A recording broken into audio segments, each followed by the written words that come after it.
ini dimanfaatkan setelah ini oleh Syiah, oleh Rafidhah untuk apa? Untuk mengelabui kaum muslimin, membuat buram kaum muslimin akan batasan-batasan akidahnya.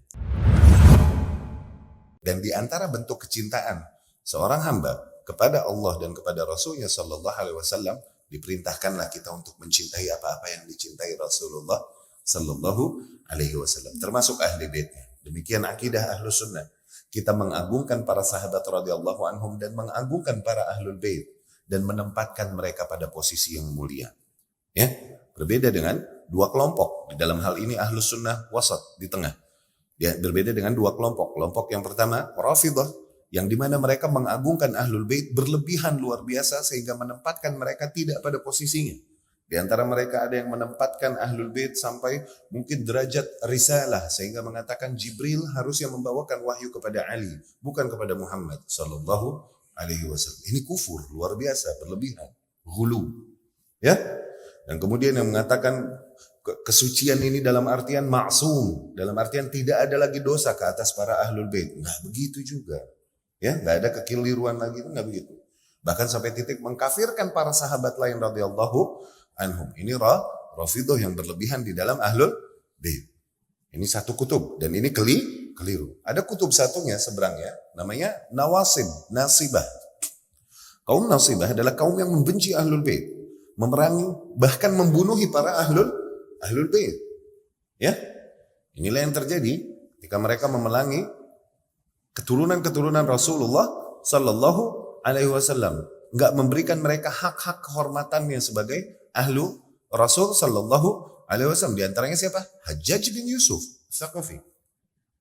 Ya, di mana banyak para keluarga dan keturunan Ali radhiyallahu anhu dibunuh karena keturunannya dari Rasulullah sallallahu alaihi wasallam. Ini Nawasib, salah juga.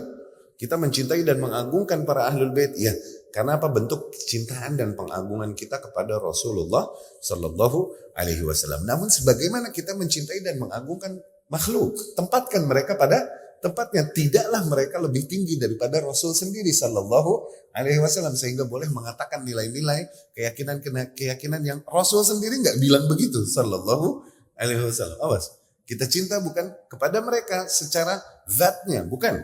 Tapi kita cinta kepada mereka karena apa? Karena keagungan yang ada pada mereka, keturunan yang ada pada mereka. Oke, kita cintai mereka sebelah situ. Tapi ketika kebatilan datang darinya, maka kita ingkari. Demikian para sahabat radhiyallahu anhum mengingkari kebatilan dan kekeliruan kalaupun datangnya dari seseorang yang merupakan keturunan Rasulullah sallallahu alaihi wasallam.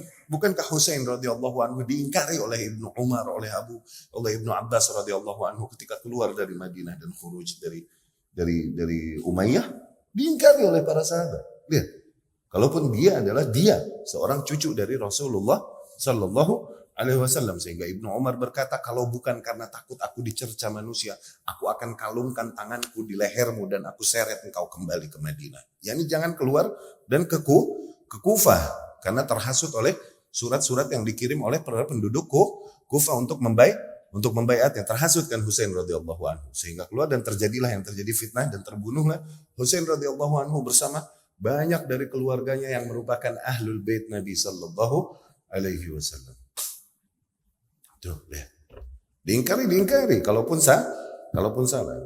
Kelirulah sebenarnya. Ini dimanfaatkan setelah ini oleh Syiah, oleh Rafidhah untuk apa? Untuk mengelabui kaum muslimin, membuat buram kaum muslimin akan batasan-batasan akidahnya. Disampaikanlah keutamaan-keutamaan ahlul bait dan bahkan dibuatlah hadis-hadis palsu tentang hal-hal demikian untuk mengelabui kaum muslimin dan menyimpangkan mereka dari akidah yang murni yang emang datang dari Rasulullah sallallahu alaihi wasallam.